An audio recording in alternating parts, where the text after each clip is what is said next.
প্রথমত আমি স্টার্ট করি এক কথা দিয়ে আমার জব্বার ভাইয়ের জন্য। ইনশাল্লাহ উনি দেখে যাবেন, আমরা দোয়া করি ওনার জন্য। উনি একটা কথা বলেছেন কি আমি দেখে যেতে পারবো কি না, আমি বলি কি ইনশাল্লাহ দেখে যাবেন, আমরা আপনার জন্য সবাই মিলে দোয়া করব। আজকের বেসিসের আয়োজিত এই সেমিনারে অতিথিবৃন্দ, আমি যখন যে কোনো সেমিনার বলেন বা যে কোনো প্রোগ্রামে যাই, আমি নিজেকে একটা শিক্ষার্থী হিসাবে নিয়ে যাই। ওখানে শেখার অনেক কিছু আছে, আর প্রত্যেক মুহূর্তে প্রত্যেক কথায় কিন্তু শেখার আমরা কিন্তু সাবজেক্ট পাই। আজকে আমরা এখানে ডিজিটাল সার্ভিস নিয়ে সমস্যা কি হতে পারে, সমাধান কি হতে পারে, এটা নিয়ে আমরা আলোচনা করছিলাম। কথার মধ্যে অনেক কথা চলে এসছে, তো আমি আমার মনের কথা বলি। এই ডিজিটাল সাবজেক্টটা বা যে ডিজিটালের কথা আমরা বলি, এটা কিন্তু স্বপ্ন আমাদের প্রধানমন্ত্রী দেখিয়েছেন, এটা কিন্তু বাস্তব। এবং ওনার পিছনে বা ওনার সাথে হয়তো ওনার ছেলে সজীব ওয়াজেদ জয়ও আছেন। কিন্তু এই ডিজিটাল স্বপ্নকে বাস্তবায়ন করা, এখানে যারা এই যে যুব সমাজ যা আমরা সামনে দেখছি, দায়িত্ব কিন্তু আপনাদের উপরে গিয়ে বর্তায়। আমরা যারা আছি, আমরা হইলাম অতীত, আর ভবিষ্যৎ হলো আমাদের ইয়াং সমাজ যারা আছে, আজকে যারা এই দেশকে এগিয়ে নিয়ে যাচ্ছে। ৬০-৬৫% ইয়াং যুবক যারা আছেন, যাদের জন্য আমরা যা কিছু করি, ওদের কর্মসংস্থান বলেন, ওদেরকে এগিয়ে নিয়ে যাওয়ার জন্য বলেন, আমরা কিন্তু এই দেশের ভবিষ্যতের জন্য করছি, এই দেশের সামনের দিকের জন্য আমরা করছি। আলাপ অনেক কিছু হয়, অনেক সমস্যা আসবে, অনেক সলিউশন আসবে, কিন্তু সলিউশন থেকে আবার নতুন সমস্যা বেরিয়ে আসবে, আবার আমরা সলিউশন বাইর করব। কথা হলো সাইকেলটা, এটা কিন্তু শেষ নাই। যেরকম উন্নয়নের কথা আমরা বলি, উন্নয়নের শেষ নাই, আমরা কিন্তু ইউটোপিয়া বলেন কি মানে একেবারে শেষ পর্যায়ে পর্যন্ত পৌঁছা কোনো দিন হবে না। আজকে আমার এই চাহিদাটা পূরণ হলে কালকে আরেকটা চাহিদা প্রয়োজন হবে। যাই হোক, আমি এখানে যারা আমরা নন টেকনিক্যাল মানুষ যারা আছি, আমরা কিন্তু আইডিয়ার উপরেই আমাদের কাজ করি। ডিজিটালের কথা যেটা ছিল, আগে ছিল টেলিফোন, টেলিফোন থেকে আসলো মোবাইল, মোবাইলে আসলো ভয়েস ফোন, তারপরে চলে আসলো ইন্টারনেট। প্রথমে ইন্টারনেট ছিল আপনার কম্পিউটারে, আজকে কিন্তু কম্পিউটারও বাইপাস হয়ে চলে আসছে মোবাইল ফোনে। এই পরিবর্তন কিন্তু এই গত কয়েক বছরে এর মধ্যে হয়ে গেছে। যে কথা জব্বার ভাই বললেন, কম্পিউটারের উপরে ট্যাক্স তুলে দেওয়াতে ওটার ফল কিন্তু আমরা আজকে পাচ্ছি। কিন্তু এই পুরো মার্কেটটা খুলে দেওয়ার কারণে অনেকটা প্রবলেমও কিন্তু ক্রিয়েট হয়ে যাচ্ছে। আমি এক মুখে বলি কি দ্যাট কর্মসংস্থান করতে হবে আমাদের ছেলেদের জন্য। এই আইটি সেক্টরে কি কর্মসংস্থান? এখানে তো বেলচার কাজ নাই, এখানে হাতুড়িরও কাজ নাই, এখানে তো সব ব্রেনের কাজ। তো ব্রেনের কাজের জন্য আমাকে যদি একটা ব্যবস্থা করে দিতে হবে, এই ব্রেনের বুদ্ধিটা বেচারও তো একটা ব্যবস্থা করে দিতে হবে। যদি আমি ওই বেচার সাইডটা যদি বন্ধ করে দিই, তাহলে আমি কি করলাম? আমি তো কর্মসংস্থান ক্রিয়েট করলাম না। এই লক্ষ্যেই এই যে বিভিন্ন কথা যেটা এসছে, ভ্যালু অ্যাডেড সার্ভিস, এটাও কিন্তু নতুন একটা সাবজেক্ট। সাবজেক্টটা নতুন, মানে নামটা যে ভ্যালু অ্যাডেড সার্ভিস এটা নতুন, কিন্তু কাজটা নতুন না। এটা কিন্তু অনেক আগে থেকে চলে আসছে, যে কম্পিউটার বিভিন্ন অ্যাপ্লিকেশন টেশন হ্যান করে টোরে বলতে গেলে পুরো প্রোগ্রামিং সেক্টরই কিন্তু এই ভ্যালু অ্যাডেড সার্ভিসের মধ্যেই আছে। এখানে যেই কারণে আপনার ভয়েস ইউজেজ থেকে এখন ধুমসে চলে যাচ্ছে আপনার ইন্টারনেট ইউজেজে। কয়েকদিন পরে দেখবেন কি দ্যাট সব ভয়েসও এখন ইন্টারনেটের মাধ্যমে হচ্ছে। সো ভয়েসের সাইডটাই পুরো অফ হয়ে যাবে।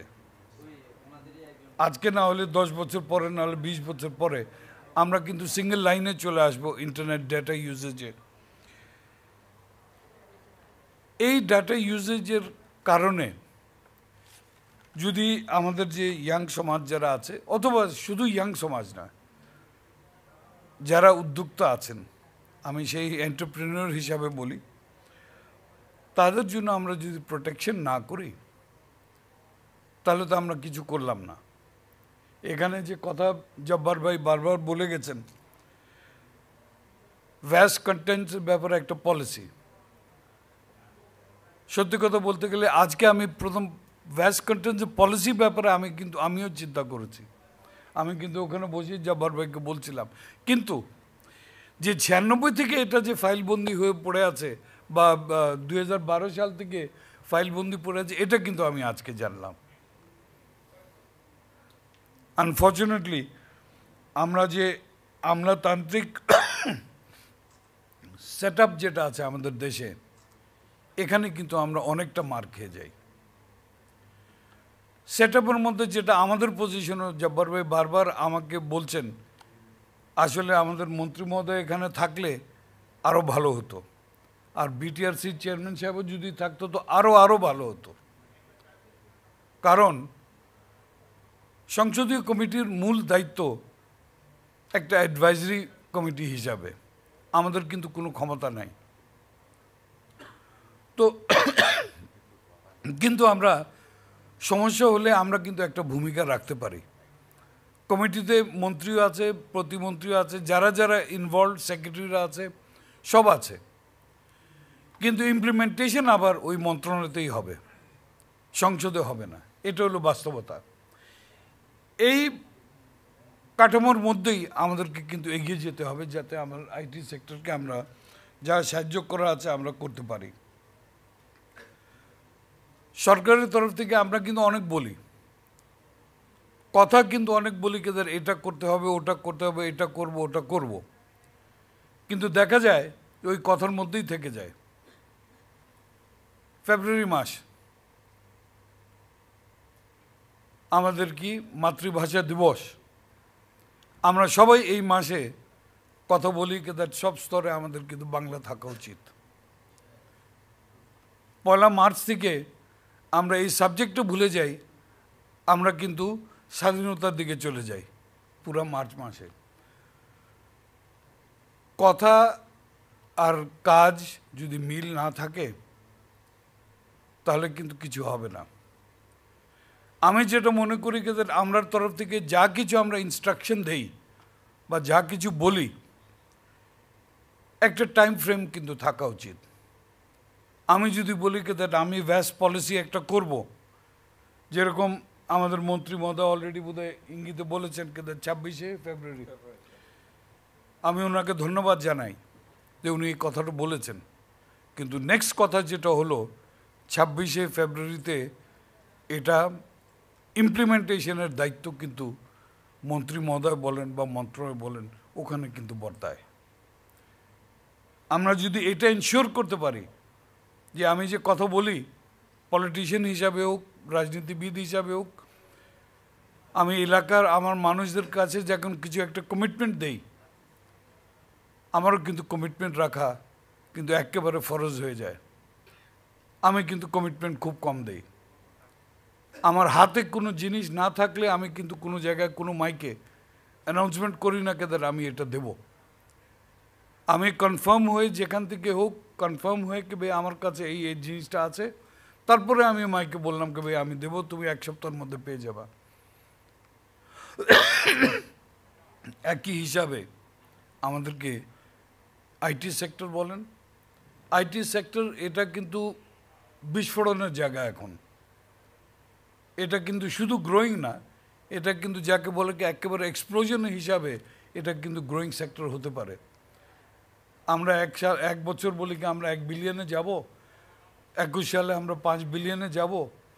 আমি তো বলি কি আমরা খুব পেসিমিস্টিক যাকে বলে,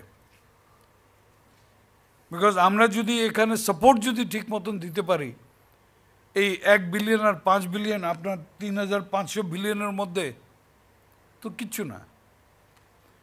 সারা বিশ্বে যখন আমরা গার্মেন্টে আছি কি 2 নম্বর এখন, না সেকেন্ড লার্জেস্ট গার্মেন্টে আছি, কিন্তু সেকেন্ড লার্জেস্ট হয়ে কত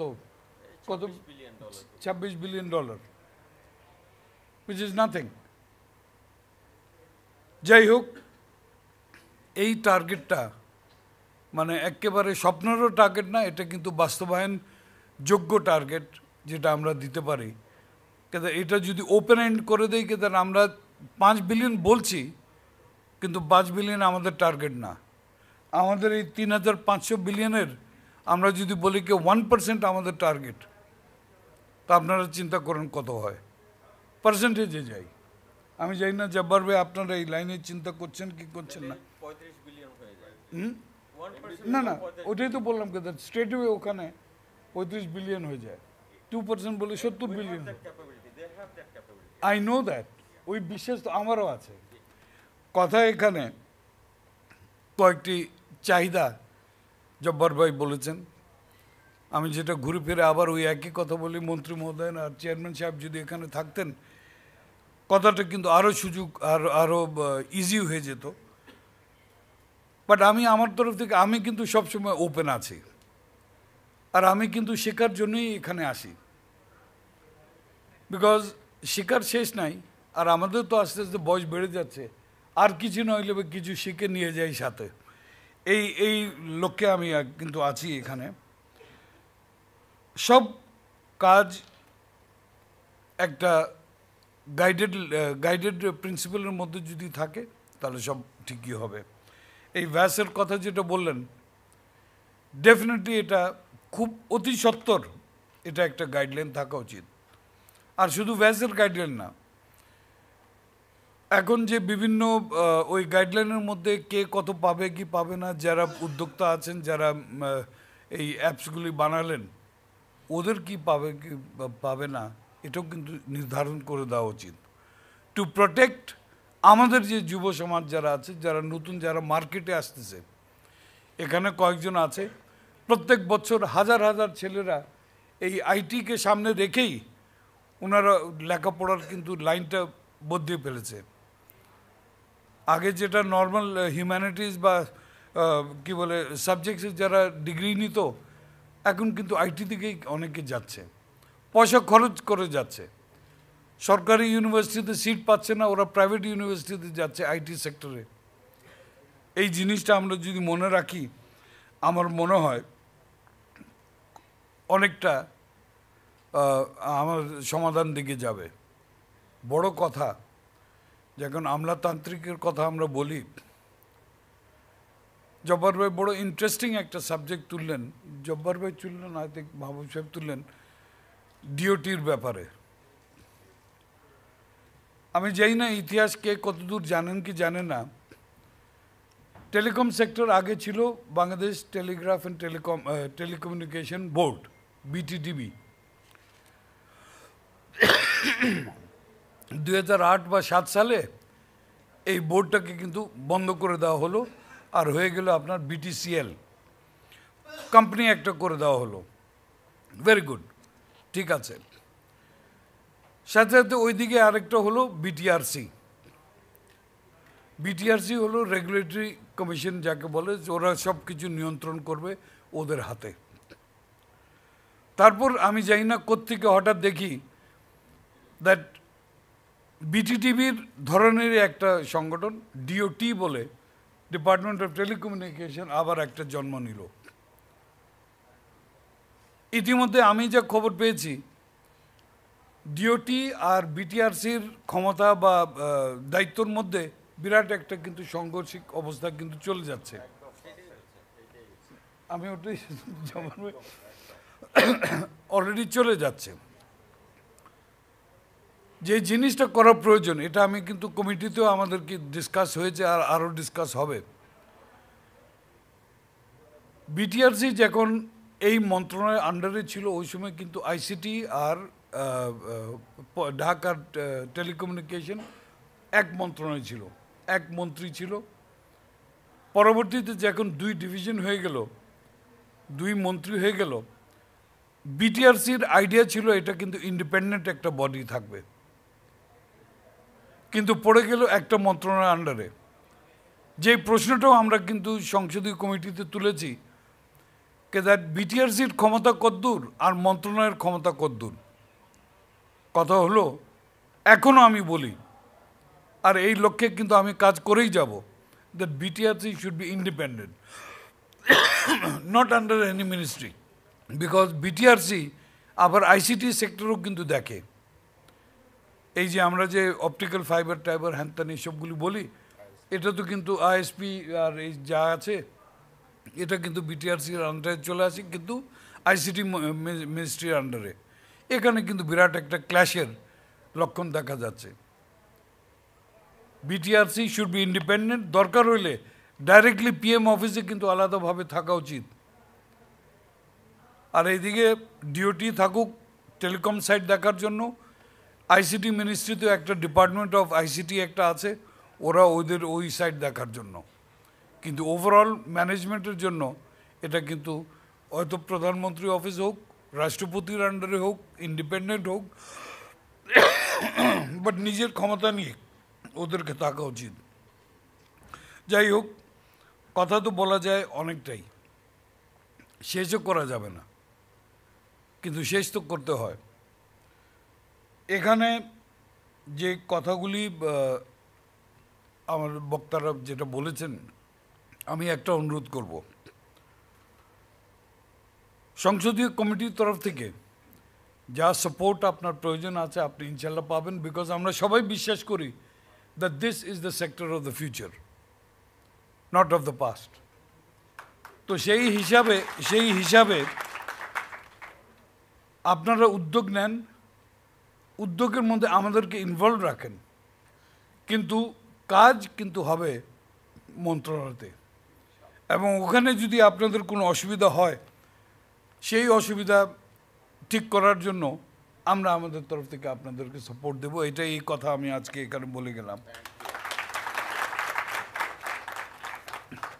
আর আমার ইয়াং উদ্যোক্তার জন্য এখানে যারা আছেন, আই বিলিভ কি প্রথমবারের মতন এটা কি লাইভ স্ট্রিমিং হচ্ছে নাকি আপনার? তাহলে তো বাইরেও যারা আছেন, যারা দেশে বিদেশে যারা এটা দেখার সুযোগ আছে, দেখছেন, তাদেরকে আমি বলবো, এই দেশের ভবিষ্যৎ আপনাদের হাতে। আমাদের সময়টা শেষ, আপনাদের সময় মাত্র শুরু, এবং সেই ভবিষ্যৎকে এগিয়ে নিয়ে যাওয়ার জন্য আপনারা যা করার আছে করেন, আর আমরা আমাদের তরফ থেকে যা সাপোর্ট দেওয়ার আছে, এই সাপোর্টের নিশ্চয়তা আমি আপনাদেরকে দিয়েই আমার বক্তব্য শেষ করছি। জয় বাংলা, জয় বঙ্গবন্ধু।